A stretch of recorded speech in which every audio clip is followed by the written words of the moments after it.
Itulah cara kita nak. Masya Allah.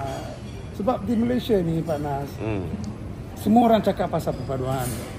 Mereka nak keadilan. Tetapi siapa nak memimpin? Ya. Untuk menikmati keadilan yang sebenarnya di Malaysia, Islam wajib memimpin sebab dia majoriti. Ya. Dan kita perlu menyokong orang bukan Islam. Tapi sekarang semua orang nak jadi pemimpin. So realiti dia orang kena ikut perasaan dia, emosi dia, dan mewujudkan suatu suasana yang tak harmoni, langsung tak wujud perpaduan. Islam wajib memimpin di Malaysia. Yeah. Mungkin ramai orang kata saya sudah gila. Apa macam ini Dr. Bala orang bukan Islam. Yeah. Bukan isu pasal Islam ke bukan Islam. Isu dia, realiti dia. Realiti dia di Malaysia yang wajib memimpin perpaduan orang Islam. 60%. Tapi sekarang ini orang Islamnya pun tak mengamalkan Islam. Tak betul, itu masalah. Dia kita rasa mereka dah dipengaruhi oleh banyak benda-benda negatif. Selalunya wang ini. Duit ini menjadi asas untuk mereka keluar daripada landasan cara hidup Islam. Allah. So bila kita keluar dari landasan dan kita mendapati manusia menjadi pemberi rezeki, hancur negara. Kita perlu yakin dalam apa jua keadaan. Kita kena yakin yang memberi rezeki itu Allah SWT. Kalau tidak, kita takkan. Keyakinan itu penting. Lebih-lebih lagi bila kita kecewa. Bila kita kecewa bila kita redha dalam kekecewaan itu, kita akan menikmati keajaiban. Ini penting. Keajaiban itu banyak berlaku. Sebab dalam sejarah pun banyak berlaku masa itu. So, tapi kita tak yakin. Redha itu something yang terlalu tinggi pada dalam konteks agama Islam. Tapi mereka tak ikut cakap banyak benda. Semua nak lawan. Bila kita redha, berarti kita yakin pada Tuhan. Kalau kita tak redha, tak yakin lah tu. Betul. Itu konsep yang kita perlu. Saya pun dalam PAS ni, orang kata saya sudah gila. Ini Dr. Bala ni duduk dalam PAS ni, Islam apa? Saya yakin bahawa saya kena redha dalam semua keadaan ini supaya saya dapat bantu menolong orang Islam memimpin kepada supaya kita akan menikmati sebuah negara yang atau masyarakat yang adil, masyarakat yang inklusif dan masyarakat yang sebagainya di bawah naungan Islam supaya kita dapat adil keadilan yang sama. Sebab ramai orang dapat konsep lainan mengenai Islam ini. Sebab isu kafir mengkafir ini, tidak memahami isu hudud ini, dia orang tak memahami. So dia mengawal kalau Islam memimpin, Malaysia akan menjadi sebuah negara Islam. Kita semua termaktub dalam suasana undang-undang syariah. Betul. You kena taklif untuk mendapatkan undang-undang itu. Orang Islam memang wajib hukum hudud itu mandatory, itu wajib. Internal umat Islam. Itu apa kena mengenai kita. Tetapi wajib untuk orang Islam membantu orang bukan Islam yang bersama mereka. Mana-mana agama Pak Nas, dia ada penyokong ataupun dia ada manusia-manusia yang musuh pada agama itu dan kawan pada agama. So kita bersama kawan, musuh kita lawan, itu biasalah. Jangan kata Islam saja, Hindu pun, Kristian pun, kalau you musuh kita, you lawan juga. Tapi orang nampak Islam juga sebab dia diwujudkan oleh isu-isu seperti keganasan, perganas, dia gunakan agama dan katakan kita kena bertahankan agama. Kita tidak menafikan bila orang nak lawan, you pertahankan.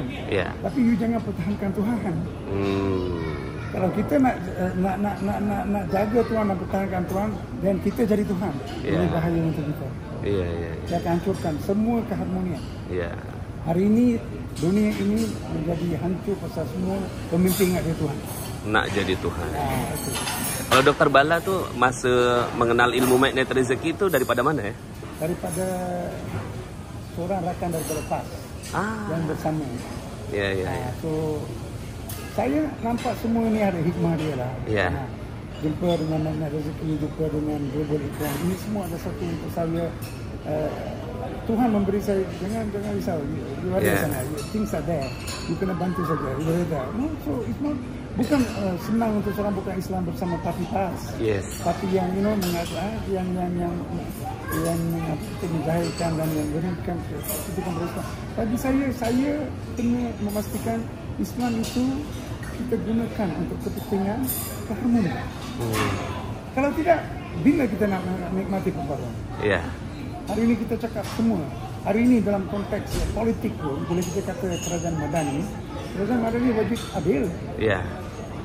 Kerajaan madani wajib memberi ruang untuk kita semua Iya. memaju. Tetapi kita nampak hari ini semua terbalik. So saya selalu, ini saya cakap politisi, saya selalu katakan madani Malaysia ni madani Al-Fir'aun. bukan Madani Al-Islami. Yang dibawa oleh Rasulullah SAW. Ya. So ini sebab memang ketara. Bagaimana madani dapat mewujudkan kebencian? Iya. Hari ini kita tengok semua orang benci dan ni ada yang tak kena. Agama harus menjadi tunggak perpaduan, tunggak yang menjabarkan kasih sayang. Sebab itu yang itu kita kena wujudkan itu, bukan cari gaduh lawan. So ini semua berlaku bila kita yakin dengan Tuhan. Masya Allah. Keyakinan itu. So itu penting untuk kita, sebab kita tak yakin. Dalam keadaan kemiskinan pun panas, orang cakap, oh taruh duit lah. Saya pun sampai cakap. Tapi bila kita fikir betul-betul, kita harus takut pada kemiskinan sebab kita adalah hamba kepada Yang Maha Kaya. Apa kita? Tapi kita manusia. Kita ada, sampai saya pun saya beritahu, tak ada duit lah macam mana. Saya yakin lagi. Tapi sampai bila you read tau, tiba-tiba you tengok duit itu dalam keadaan-keadaan yang kita tak fikir. Kalau ilmu ridho tu ada juga yang Dr. Bala rasakan di ilmu magnet rezeki itu ya? Of course. Yes. Sebab magnet rezeki itu ialah, magnet itu adalah Subhanahu Wa Taala. Kadang-kadang kan attract. Kalau you bukakan diri you, buangkan semua, masuk dengan benda yang baik. Allah. So dia akan salurkan rezeki itu. So kalau kita blok dengan mengikutkan bahawa manusia itu memberi rezeki, memang you tak akan nikmati semua itu. You have to empty yourself, dalam bahasa dia kata, and then go. Then the spirit of God dikata, masuk dalam hati. Masuk dalam bagi you that confidence. Kalau tidak, kita akan masalah gini, kita tengok semua agama dipergunakan untuk kepentingan. Dia lupa pada Tuhan.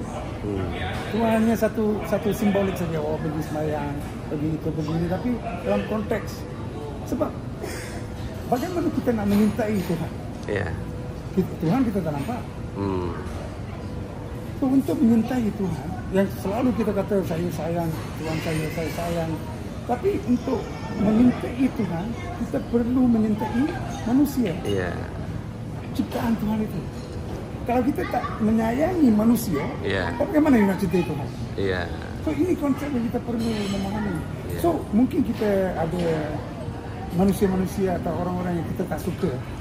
Kita tak perlu benci pada mereka. Kita jauhi daripada mereka juga. Amar ma'ruf nahi munkar. Buat benda yang baik, jauh daripada kejahatan. Kita tak perlu benci seseorang pun. Saya pun ada dalam politik, ada ramai musuh-musuh kita. Tapi kita biarkan. Tak perlu benci mereka. Kita sebarkan kasih sayang, kita sebarkan apa yang dikatakan